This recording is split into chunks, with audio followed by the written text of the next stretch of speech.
وہ یدعو علی المشرکین، یہ جو دعا یدعو کا مادہ ہے یہ جب لام کے ساتھ آتا ہے جیسے یدعو للمسلمین، تو اس کا ترجمہ یہ ہوتا ہے کہ وہ مسلمانوں کے لیے دعا فرماتے ہیں۔ یدعو علی المشرکین جب علی کا صلہ آتا ہے تو اس کا معنی بد دعا کرنا، درحال کہ آپ صلی اللہ علیہ وسلم مشرکین کے خلاف بد دعا فرما رہے تھے۔ وقالا، تو اس وقت انہوں نے فرمایا لا نقول کما قال موسیٰ قوم موسیٰ، اے اللہ کے رسول ہم اس طرح نہیں کہیں گے جس طرح موسیٰ علیہ السلام کی قوم نے کہا تھا۔ وہ کیا کہا تھا؟ اذهب انت وربک فقاتلا، آپ اور آپ کا رب جائے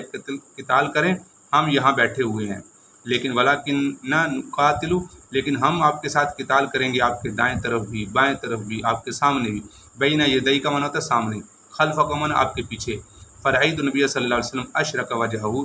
وسر، جب آپ صلی اللہ علیہ وسلم نے ان کو دیکھا، فرعید النبی، میں نے آپ صلی اللہ علیہ وسلم کو دیکھا کہ آپ علیہ السلام کا چہرہ کھل اٹھا اور آپ صلی اللہ علیہ وسلم کا چہرہ روشن ہو گیا، وسرہ، اور چمکنے لگ پڑا۔ اشرق کا معنی تھا چمکنا اور روشن ہو جانا۔ تو اگلی روایت میں فرمایا کہ عن ابن عباس، آپ صلی اللہ علیہ وسلم نے فرمایا یوم بدر کے دن اللہم انشدک، نشد ینشد کا معنی ہوتا ہے قسم دینا، اے اللہ میں تجھے قسم دیتا ہوں تیرے اس وعدے کی، تیرے اس عہد کی۔ عہد اور وعدہ میں فرق یہ ہوتا ہے کہ عہد جانبین سے ہوتا ہے، جیسے کہتے ہیں نا یہ ہمارا معاہدہ ہو گیا، اور وعدہ ایک جانب سے ہوتا ہے۔ اللہم ان شئتا، اے اللہ اگر تو چاہتا ہے، لم توبت کی عبادت نہ کی جائے، فاخذ، یعنی آگے تفصیلی دعا ہے، آپ صلی اللہ علیہ وسلم واسطے دے کر دعائیں کر رہے تھے، یہاں تک کہ آپ صلی اللہ علیہ وسلم کی چادر بھی گر گئی تو حضرت ابوبکر رضی اللہ تعالیٰ نے پکڑ لیا۔ یہاں چونکہ اختصار ہے اس حدیث میں، ورنہ تفصیل سے واقعہ یہ دوسری حدیث میں موجود ہے کہ آپ صلی اللہ علیہ وسلم پوری رات دعائیں مانگتے رہے۔ آگے چل کے یہاں پر بھی حدیث میں آئے گا کہ آپ صلی اللہ علیہ وسلم نے پوری رات دعائیں مانگیں، اور پھر تہجد کے وقت بھی آپ علیہ السلام دعائیں کرتے، اے اللہ اگر تو آج یہ چھوٹی سی جماعت ہے، مٹھی بار جماعت ہے، اگر یہ ختم ہو گئی تو پھر تیرا نام لینے والا اس دنیا میں دھرتی میں کوئی نہ رہے گا، تو ان کی مدد فرما، اپنے وعدے کو سچ کر دیا۔ حضرت ابوبکر رضی اللہ تعالیٰ نے صبح کے وقت آپ کے پاس آئے اور آپ صلی اللہ علیہ وسلم کی آہوزاری دیکھی تو آپ نے اخذ ابو بکر بیدہ، اپنے ہاتھ سے پکڑ لیا، آپ فقال حسبک، اللہ کے رسول بس کریں، کافی ہے۔ فخرج، پھر آپ صلی اللہ علیہ وسلم نکلے، وہو یقول، آپ صلی اللہ علیہ وسلم یہ فرما رہے تھے سیہزم الجمع ویولون الدبر، ان قریب یہ جو مجمع بن کے آئے ہیں اور یہ جو لشکر ہوئے ہیں یہ بکھر جائیں گے اور پیٹھ پھیر کر بھاگ جائیں گے۔ تو اور اس روایت میں اختصار ہے، دوسری روایت میں یہ ہے کہ آپ صلی اللہ علیہ وسلم حضرت ابوبکر رضی اللہ تعالیٰ عنہ کو لے کر چلے گئے اور وہ جگہیں دکھائیں جہاں پر آپ علیہ السلام پر وحی نازل ہوئی تھی کہ فلاں یہاں مرے گا، فلاں یہاں مرے گا، اور پھر شام کو حضرت ابوبکر فرماتے ہیں کہ سارے لوگ وہیں مرے پڑے تھے جہاں پر آپ صلی اللہ علیہ وسلم نے صبح کے وقت فرمایا تھا کہ یہاں مریں گے۔ تو حدیث طالبات اس کو توجہ سنیں، عبارت ترجمے پہ غور کریں، اس کے علاوہ پھر حدیث کی ترجمہ الباب سے مناسبت، یہ چونکہ غزوہ بدری کا واقعہ چل رہا ہے تو اس وجہ سے بدر کی مناسبت بالکل ان احادیث کی ترجمہ الباب سے مناسبت بالکل واضح ہے، اور مقصد ترجمہ یہ آیات ہیں، تو بدر میں فرشتوں کا نازل ہونا اس کا مقصد یہاں بیان کیا گیا ہے۔ تو اس کے بعد انشاءاللہ العزیز اگلی روایت پہ حدثنی ابراہیم بن موسیٰ قال اخبرنا ہشام ان ابن جریج اخبرهم قال اخبرني عبد الكريم انه سمع مقسما مولى عبد الله بن حارث يحدث عن ابن عباس انه سمع يقول لا يستوي القاعدون من المؤمنين عن بدر والخارجون الى بدر۔ حضرت ابن عباس فرماتے ہیں کہ وہ لوگ جو مومنین میں سے وہ لوگ جو بدر سے پیچھے رہ گئے، القاعدون لا يستوي القاعدون من المؤمنين عن بدر، جو بدر سے پیچھے رہے، قاعد کا معنی ہوتا ہے بیٹھنے والے، من المؤمنین مومنین میں سے، عن بدر بدر سے، یعنی بدر میں جو شریک نہیں ہوئے وہ بدر میں جانے والوں کے برابر نہیں ہو سکتے۔ یہ بھی غزوہ بدر میں شریک ہونے والے صحابہ کی بہت بڑی فضیلت ہے، اور صحابہ کے مرتبے میں اگر ترتیب دیکھی جائے تو صحابہ میں جو بدریین صحابہ ہیں جو بدر میں شریک ہوئے، باقی صحابہ ان کے مرتبے میں دوسرے نمبر پر آتے ہیں۔ تو اس وجہ سے اصحاب بدر کا بہت بڑا مرتبہ ہے۔ اللہ تعالیٰ نے یہاں تک فرمایا کہ جو بدر والے ہیں اللہ تعالیٰ نے ان کو معاف فرما دیا، اللہ تعالیٰ ان سے راضی ہیں، وہ اللہ سے راضی ہیں۔ تو بہرحال اللہ تعالیٰ نے ان کے بہت زیادہ فضائل ذکر فرمائے ہیں۔ اللہ تعالیٰ ہمیں ان حضرات کی اتباع نصیب فرمائے، ان جیسے عقائد اور ان جیسے ہمیں بھی اللہ تعالیٰ یعنی اعمال اختیار کرنے کی توفیق نصیب فرمائے۔ السلام علیکم ورحمۃ اللہ وبرکاتہ۔